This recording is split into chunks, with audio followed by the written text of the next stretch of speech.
नमस्कार दोस्तों, एक बार फिर से हम उपस्थित हैं आप सबके सामने। फिर से सुपर टेट को टारगेट करते हुए 20 प्रश्नों को लेके आए हैं और प्रयास किया जाएगा प्रश्नों के उत्तर सटीक तरीके से, जल्दी से, व्यापकता के साथ भी। जिन विकल्पों में अगर एक्सप्लेन की आवश्यकता होगी तो एक्सप्लेन किया जाएगा, आवश्यकता एक्सप्लेन की नहीं होगी तो सरसरी नज़र से आगे बढ़ जाया जाएगा, क्योंकि हमारा उद्देश्य है ज़्यादा से ज़्यादा प्रश्नों को कैप्चर करना। तो हम प्रयास ये करेंगे कि इन 20 प्रश्नों को कितनी शीघ्रता से कर लेते हैं। तो बहुत लंबा समय आपका नहीं लेंगे, आप इन 20 प्रश्नों को चुटकियों में सीखें। ठीक, तो बात फिर से वही पैसेज की आती है, क्योंकि पैसेज के बिना तो बच्चा कुछ है नहीं। तो चलिए पैसेज को प्रारंभ करते हैं, शुरू करते हैं। कि पैसेज है कि जहाँ तक मैं समझता हूँ, मेरी आत्मिक शक्तियों के विकास में बार्सिलोना और उसके निवासियों का सबसे सुंदर चित्रण भी सहायक नहीं हो सकता। कहते हैं स्योमका और फेंदुका को पीटर्सबर्ग के जलमार्गों को जानने की क्या जरूरत है। अगर जैसी की संभावना है वे वहां कभी नहीं जा पाएंगे। अगर स्योमका का वहां कभी जाना होगा भी तो क्या होगा, उसे इससे कोई फर्क नहीं पड़ेगा कि उसने यह स्कूल में पढ़ा था या नहीं, क्योंकि तब इन जलमार्गों को वह व्यवहार में अच्छी तरह जान जाएगा। मैं नहीं समझ सकता कि उसकी आत्मिक शक्तियों के विकास में इस बात की जानकारी से कोई मदद मिल सकती है। ठीक है, कि वोल्गा में से लदे जहाज नीचे की ओर आ जाते हैं, मतलब नीचे की ओर जाते हैं, और अलकतरे से लदे जहाज ऊपर की ओर। कि दुबेक्का नाम का एक बंदरगाह है कि फला भूमिगत परत फला जगह तक जाती है, कि शायद लोग बहरे सिंह गाड़ियों पर सफ़र करते हैं, वगैरह वगैरह। मतलब एक चीज़ ध्यान दो, ये पैसेज किसी विशेष सांस्कृतिक कल्चर से नहीं आता, एक कहानी है। मुझे तो लग रहा है ये कोई यात्रा वृत्तांत का हिस्सा है जो आपके सामने प्रस्तुत किया गया है। लेकिन चलिए देखते हैं कि आखिर इस पैसेज पैराग्राफ के माध्यम से उन्होंने किस तरह के प्रश्न आपके सामने रखने का प्रयास किया। ठीक बात है। चलो, प्रश्न है कि व्यवहारिक जीवन में उपयोग में न आने वाली बातों को जानने या न जानने से फर्क नहीं पड़ता, क्योंकि बात सही है कि व्यवहारिक जीवन में उपयोग न आने वाली वस्तुओं के यदि बारे में हम जानते हैं या नहीं जानते हैं तो वास्तव में उनका हमारे जीवन में कोई विशेष फर्क नहीं पड़ता। तो चलिए उत्तर देते हैं, बाद में शिक्षक बता ही देंगे। बच्चे कुशाग्र बुद्धि के होते हैं, ये बातें व्यवहारिक जीवन को प्रभावित नहीं करती। बच्चे अभी इन बातों को उपयोग करने योग्य नहीं है। बच्चा, अगर आप चारों विकल्पों को पढ़ोगे तो आप पाते हो कि जो तीसरा विकल्प है कि ये बातें व्यवहारिक जीवन को प्रभावित नहीं करती, इसलिए कोई उस तरह का फर्क भी नहीं पड़ता। तो पैराग्राफ के अनुसार सटीक उत्तर सी हो जाएगा। दूसरा प्रश्न देखते हैं कि निम्नलिखित में कौन सा चित्रण के लिए उपयुक्त विशेषण नहीं है। कौन सा चित्रण के लिए उपयुक्त विशेषण नहीं है। मनोहारी चित्रण बनेगा, सौंदर्य चित्रण नहीं, डाउट में है, छोड़ो। कलात्मक चित्रण गजब है, सुंदर चित्रण बनेगा। तो बच्चा, अगर चारों विकल्पों का आप अध्ययन करते हो तो आप पाते हो कि दिया है मनोहारी। क्या दिया है? मनोहारी, सौंदर्य, ठीक, सुंदर, कलात्मक, यही तो चार दिए हैं। बच्चा, इनके विशेषण के साथ इसको फिट करना है, मतलब ये विशेषण है और ये विशेष है। तो मनोहारी चित्रण सुना होगा, आप कोई तस्वीर साझा करते हैं, उस साझा तस्वीर में यदि हमने उसको देखा तो हमारे पास कमेंट रूप में मनोहारी चित्रण हो सकता है, सुंदर चित्रण हो सकता है, कलात्मक चित्रण हो सकता है, क्या सौंदर्य चित्रण हो सकता है? नहीं होगा बच्चा, गलत होगा। ठीक, तो सौंदर्य आपका उत्तर हो जाएगा, लगा दो आंसर में, सौंदर्य हो जाएगा। आगे चलते हैं, अगला क्वेश्चन आपकी स्क्रीन पर ये रहा, मिंकू खेल रहा है। तो पैसेज के संभवतः दो ही प्रश्न थे और हो गए वो। अब है मिंकू खेल रहा, तो बोलो भाई मिंकू खेल रहा में किस तरह का वाक्य है। तो बच्चा, वाक्य दिए गए हैं, सरल है, संयुक्त है, मिश्रित है। सरल, संयुक्त, मिश्रित की पहचान बड़ी साधारण है। सरल वाक्य बच्चा एक उद्देश्य होगा बच्चा और एक विधेय होगा। एक उद्देश्य और एक विधेय से सरल वाक्य। संयुक्त वाक्य कैसे बनता है? दो सरल वाक्यों को जोड़ दिया जाए, दो सरल वाक्य जोड़ दिए जाएं तो संयुक्त बन जाता है। मिश्र या मिश्रित कैसे बनता है? मिश्र या मिश्रित कैसे बनता है? कि जब एक प्रधान उपवाक्य के साथ एक आश्रित उपवाक्य जोड़ दिया जाए। तो ये बनने के तरीके हैं, समझेगा कि नहीं? अब बच्चा देखो, कर रिंकू खेल रहा है, इसमें कहाँ 14 वाक्य है का? अरे रिंकू अपना खेल रहा है, रिंकू खेल रहा है, ये उद्देश्य है और ये विधेय है। एक उद्देश्य एक विधेय वाक्य का नाम सरल वाक्य। आप इसको आसानी से पहचान सकते हो। मैंने आपको भूमिका केवल वाक्य परिचय के थ्रू कराने के बाद 30 लेकर आया। आश्रित उपवाक्य के 3 प्रकार भी होते हैं, प्रधान उपवाक्य का कोई प्रकार नहीं। सरल वाक्यों को जोड़ने में अव्ययों का प्रयोग किया जाता है, तो अव्यय युक्त शब्द आएगा तो संयुक्त बनाएगा। ठीक, कि जो जिसे से जुड़ा हुआ वाक्य मिश्र बनेगा निश्चित रूप से। और जो और किंतु, परंतु, तथा, यद्यपि से बने वाक्य संयुक्त बनते हैं। तो ये थोड़ी भूमिका है, जान के चलिए। सही विराम चिन्हों वाला वाक्य है। चलो भैया, कह रहा है कि पहला विकल्प है जो पत्र आज आया है, कहाँ है? दूसरा विकल्प है जो पत्र आज आया है, कहाँ है? जो पत्र आज आया है तीसरा विकल्प है, कहाँ है? बच्चा देखो, एक बात क्लियर है कि आपको पता है कि सर जी कहाँ प्रश्न क्या है? प्रश्नवाचक है। तो अगर ये प्रश्नवाचक है तो हमारी जिम्मेदारी है कि जहाँ पर इसका प्रयोग हो वहाँ पर प्रश्नवाचक चिन्ह लगाएं। और ऐसी होशियारी परीक्षा की दृष्टि से तुम्हें करनी है, पेपर की दृष्टि से पेपर बनाने वाले ने किया है। अगर आप विकल्प ए को देखते हैं तो आप पाएंगे कि पहले वाक्य में कि लिखा है जो पत्र आज आया है, कॉमा लगा है, कहाँ है पूछा जा रहा है तो प्रश्नवाचक चिन्ह आ गया। क्लियर बात? फिर आते हैं प्रश्न संख्या 5 में। कौन सा शब्द सकर्मक क्रिया है? बच्चा सकर्मक, मैंने कहा था शब्दगत क्रियाएं अलग होती हैं और वाक्यगत क्रियाएं परिवर्तित हो जाती हैं। तुमसे कह रहा है शब्दगत लिखना, और मैंने आपको बता रखा है कि लिखने की बात कर रहा है तो भैया कुछ ना कुछ तो लिखोगे, तो ये बिना कर्म के संभव ही नहीं है। दूसरी हंसना, ये जन्म से अकर्मक है। तीसरी रोना, कौन सी है? रोना, ये भी जन्म से अकर्मक है। चौथी सोना, जन्म से अकर्मक है। ठीक, तो लिखना, क्या लिख रहे हो?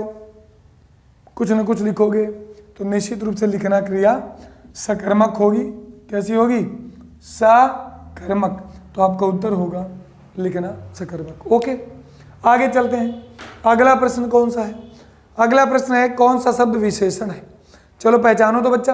होली, होली क्या है? त्यौहार है, विशेष त्यौहार है, व्यक्तिवाचक संज्ञा। बहन, जातिवाचक संज्ञा। व्यक्ति, जातिवाचक संज्ञा। काला, तो बच्चा काला, पीला, लाल, गुलाबी, ये क्या है? रंग हैं। और गुरुजी रंग तो गुणवाचक विशेषण है। क्या बात, बहुत होशियार हो बच्चा। तो बस यही हो जाएगा विशेषण। आगे बढ़ जाओ, क्वेश्चन नंबर 7 में आते हैं। निम्नलिखित में कौन सा शब्द जातिवाचक संज्ञा नहीं है? कौन सा शब्द जातिवाचक संज्ञा नहीं है? तो चलिए बताइए ऑप्शन देकर। जवान, बालक, मनुष्य, सुंदर। जवान, बालक, मनुष्य और सुंदर। तो बच्चा देखो, जवान किसमें जाएगा? जातिवाचक। बालक जातिवाचक, मनुष्य जातिवाचक, सुंदर, गुरुजी सुंदर तो व्यक्ति के लिए इस्तेमाल करते हैं हम किस रूप में? विशेषण के रूप में। तो बच्चा यही तो उत्तर है तुम्हारा, लगा दो इसको, सही हो जाएगा। लगा दिया तुमने, सही हो गया। प्रश्न संख्या 8 या नेक्स्ट कह लो कि जिसने गड्ढा खोदा वही गिरेगा, वाक्य में सर्वनाम बताओ। तो बच्चा सर्वनाम मैंने अभी आगे बात 11, उन 11 में एक सर्वनाम था, जैसे लिखा था मैं, तू, आप, यह, वह, कोई, कुछ, कौन, क्या, जो, सो। बच्चा ये जो सो मिल गया, ये है संबंधवाचक सर्वनाम। इसी से बनता है जिसने। तो जिसने आ गया तो क्या लगा दोगे? संबंधवाचक सर्वनाम। और हमें पहले से पता है कि आपने ऑलरेडी लगा रखा है, तो आपका उत्तर हो जाएगा संबंधवाचक सर्वनाम, विकल्प संख्या 2। आगे बढ़ जाए। नीचे दिए गए वाक्य में कारक बताइए। मैं काम से जा रहा हूं। मैं काहे से जा रहा हूं? मैं काम से जा रहा हूं। तो मैं काम से जा रहा हूं। बच्चा देखो, से देखकर मन में दो लड्डू आते हैं। एक लड्डू करण का आता है, दूसरा लड्डू अपादान का आता है। अब तीसरा लड्डू अपादान की परिपक्वता को क्यों तुम जानोगे? कह देते हो गुरुजी जा रहा हूं तो निकल रहा हूं, जा रहा हूं तो दूरी बन जाएगी। बच्चा लेकिन से काम के साथ लगा है, ना कि जाने या निकलने के साथ। तब गुरुजी, तो बच्चा मैं काम के कारण जा रहा हूं। के कारण, के बिना, के द्वारा क्या बताते हैं? कारण बताते हैं। तो सटीक उत्तर क्या होगा लल्ला? उत्तर कारण कारक होगा। जिन शब्दों की उत्पत्ति का अगला प्रश्न है, प्रश्न संख्या 11 कह लिया कि जिन शब्दों की उत्पत्ति का पता नहीं चलता उन्हें कहा जाता है। जिन शब्दों की उत्पत्ति का पता नहीं चलता। बच्चा अगर अगली सीरीज थोड़ी बहुत दिमाग में पड़ी है, याद है, तो मैं आपको कंठस्थ कराना चाहूंगा, याद कराना चाहूंगा। उत्पत्ति के आधार पर शब्दों की बात करें, उत्पत्ति वाले शब्द तो कौन सी बताओ? तत्सम, तद्भव, देशज, विदेशज, इतने शब्द हो गए। तत्सम, तद्भव, देशज, विदेशज, संकर उत्पत्ति के शब्द। बात फिलहाल अभी हो रही है, पर बात तुम्हारा नियम कह रहा है कि जिन शब्दों की उत्पत्ति का पता नहीं चलता। तो बच्चा मैंने जब जब पढ़ाया देशज तुम्हें, तब तब बताया है कि जिन शब्दों की उत्पत्ति का पता नहीं चलता, किंतु वह हमारी भाषा में सटीकता से प्रयुक्त होते हैं, उन्हें क्या कहते हैं? उन्हें देशज शब्द कहते हैं। इनकी उत्पत्ति के मुख्य स्रोत की जानकारी हमें नहीं है। तो देशज है लोटा, इसी में आता है। खिड़की, जूता, चिड़िया, तेंदुआ, पिल्ला, कपास, चूड़ी, रोटी, दाल, बाप, पड़ोसी, बेटा, कौड़ी, ठीक, मिमियाना, हे नाना, फिर भी नाना, जन जनाना, टनाटन, फनाफन, ठकाठक, पकापक, सारे सब इसी में आते। झुमका इसी में आएगा देशज में। क्लियर बात है? बात क्लियर है, आप इस बात को समझ रहे हो। प्रश्न संख्या अगले में प्रवेश करते हैं। कह रहा है कि वे उपसर्ग का, वे उपसर्ग का प्रयोग कहाँ अनुचित है? बोलो, वे उपसर्ग का प्रयोग कहाँ अनुचित है? कह रहा है कि फिक्र, फिक्र शब्द है तो बे लगा है, बेफिक्री सुना है तुमने, सही जवाब। फिजूल, फिजूल में सुना होगा, फिजूल। आप बच्चा ध्यान दें, फिजूल का मतलब ही होता है बेवजह। ठीक, फिजूल। तीसरा शब्द भी ले लेते हैं, बेचारा।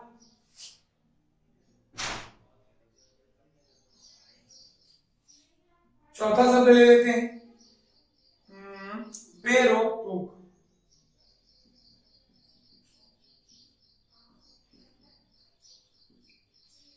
चलिए ध्यान दीजिए,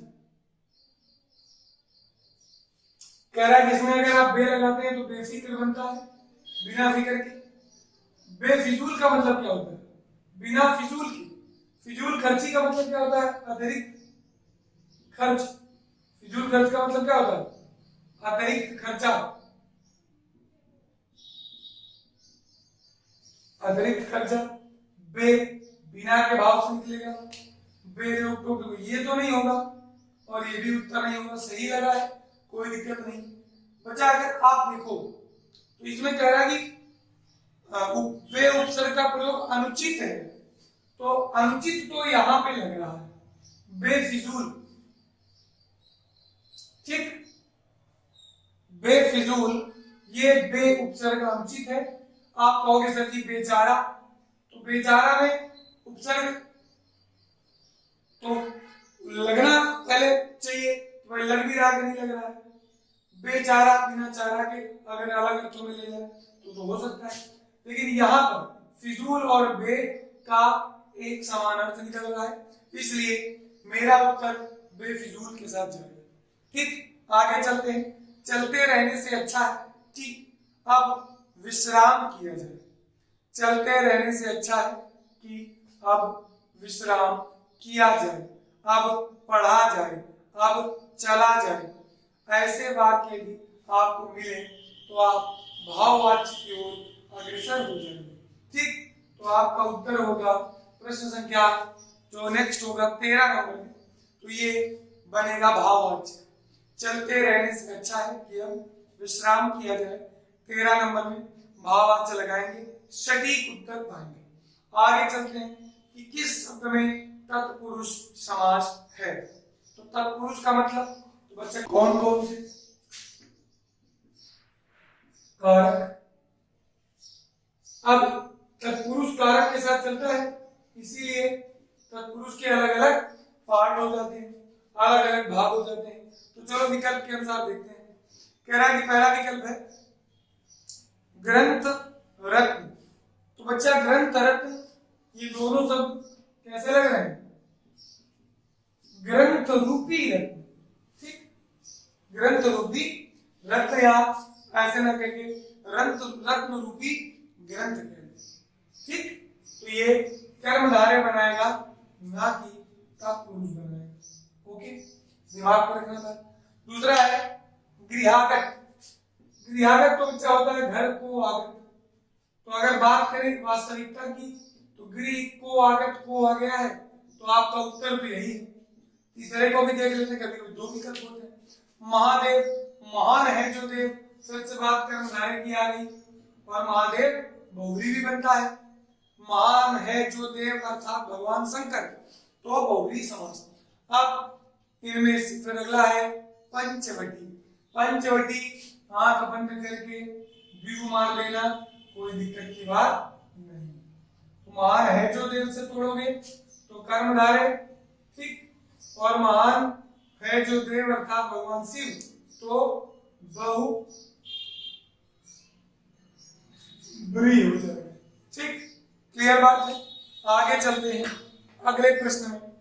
कह रहा है कि कनक कनक ते सौ गुनी, मतलब मैं अपने आप में हास्यास्पद महसूस कर रहा हूं, क्योंकि ऐसा प्रश्न जिसका उत्तर तो तुम चुटकियां बजाओगे तो बाहर निकाल के दे दोगे। कनक कनक ते सौ गुनी शब्दों का जैसे ही डबल डोज हो जाए, तो डबल डोज के शब्दों में अर्थ की भिन्नता के कारण यमक अलंकार का जन्म होता है। तो दोनों शब्दों के अर्थ अलग हैं, इसलिए यमक है। एक कनक का मतलब सोना है, एक कनक का मतलब घर पूरा है। क्लियर बात है या कोई डाउट है? कनक कनक ते सौ गुनी मादकता दिखाए, या खाए गौरात जग, या पाए गौरा। क्लियर बात। चलो आगे चलते हैं। प्रश्न संख्या 16, पार्थिव शब्द का संबंध है। तो कह रहा है जिसका संबंध मनुष्य से है, गलत। जिसका संबंध प्रथा से है, गलत। जिसका संबंध ईश्वर से है, ईश्वरी होता है, ये भी गलत।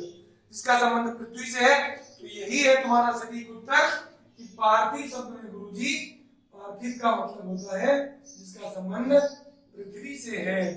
पृथ्वी से संबंधित को कहते हैं पार्थिव। क्लियर बात है? बिल्कुल क्लियर बात है, गलती नहीं होगी, सटीक उत्तर निकलेगा, नंबर सटीक मिलेगा। नंबर सटीक तो नौकरी सटीक, नौकरी सटीक तो रंगबाजी सटीक, रंगबाजी सटीक तो घर घूम के आ जाओगे। पहले उठाईगिरी करी, पढ़ाई नहीं की, इसलिए नौकरी में दिक्कत। ठीक, अब उठाईगिरी करी, फिर पढ़ाई किया, नौकरी पाली, फिर उठाईगिरी शुरू कर दी। कहते हैं ना फैशन रिटर्न होता है, तो वही आप भी करते हैं।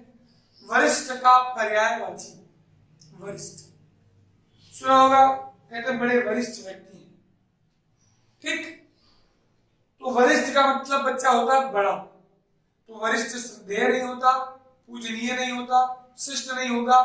बड़ा तुम्हारा एकदम सही और सटीक उत्तर है वरिष्ठ। चुना वरिष्ठता के आधार पे, तो वरिष्ठ का मतलब बड़ा हो जाएगा बच्चा, और बढ़िया उत्तर है, गजब उत्तर है। फिर कह रहा है कि काव्य में कितने रस माने जाते हैं, बताओ तो ना भाई, बोलो भैया। काव्य में रस, तो बच्चा काव्य में रस, इनके पूछने का तरीका जैसा भी हो, लेकिन इन्होंने 11 तो दी नहीं, तो काव्य रसों की संख्या 9 मानोगे। कितने? 9। भरत मुनि के न मान के, विश्वनाथ के 9 मानोगे। कौन से? जो 9 तुम्हें आते हैं, करुण है, श्रृंगार है, विभत्स है, रौद्र है, हास्य है, भय है, शांत है, ठीक, और वीर है। तो ये सारे 9 रसों को मिलाओगे तो तुम्हारे नवरस मान्यता प्राप्त है। 2 और रस आगे बढ़ा ले, एक बढ़ा लेना भक्ति रस, लेकिन जब ये पूछेगा तो पूछेगा कुल रसों की संख्या कितनी है, और एक है वात्सल्य रस, ठीक। तो ये 2 रस बढ़ जाएंगे तो रसों की कुल संख्या 11 हो जाएगी। भरत मुनि के अनुसार 8, विश्वनाथ के अनुसार 9, ठीक। रस की संख्या फिर भी 9, रस की कुल संख्या आएगा तो कहोगे 11। श्रृंगार रस को रसराज कहा जाता है, भरत मुनि को रस सम्राट कहा जाता है, क्योंकि इन्होंने रस विषयक ग्रंथ लिखा जिसका नाम नाट्य शास्त्र है। तो ये उत्तर तुम्हारा हो गया। अगला है मैला आंचल, किसकी रचना है? बच्चा, रचनाओं की प्रसिद्धि में इसका भी अपना स्थान है। मैला आंचल बिहार के आंचलिक क्षेत्र के बारे में लिखने वाले फणीश्वर नाथ रेणु,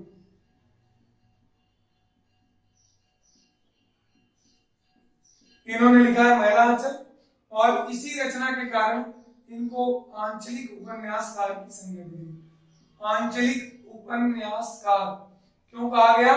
क्योंकि ये आंचल का मतलब बच्चा क्षेत्र होता है, अंचल का मतलब क्षेत्र, तो क्षेत्र विशेष की बातों को, व्यथा को, समस्याओं को काव्य और गद्य में पिरोने वाले महान रचनाकार फणीश्वर नाथ रेणु जी, जिन्होंने बिहार के जनपदी और आंचलिक क्षेत्र के बारे में मैला आंचल में लिख के पूरी साहित्य की राजनीति में उथल पुथल ला दिया था। आगे है अगला और अंतिम प्रश्न है आवारा मसीहा। जो बच्चा ध्यान देना, जो आवारा मसीहा किस विधा की रचना है बता दो?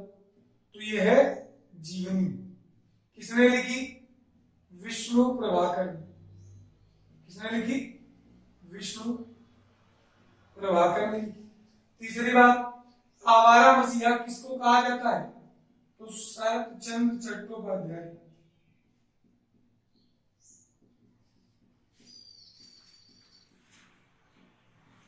कौन शरत चंद्र चट्टोपाध्याय गुरु जी? हम तो नहीं जानते, तो तुम देवदास को तो जरूर जानते होगे, पारो वाले परिणीता को भी तुम जरूर जानते होगे। ये इनकी रचना करने वाले शरत चंद्र चट्टोपाध्याय हैं, जिनको आवारा मसीहा कहा गया, और इनकी जीवनी के रूप में विष्णु प्रभाकर ने एक ग्रंथ को उद्धृत किया। तो अब आज की क्लास इन 20 प्रश्नों के साथ फिर से कंप्लीट होती है।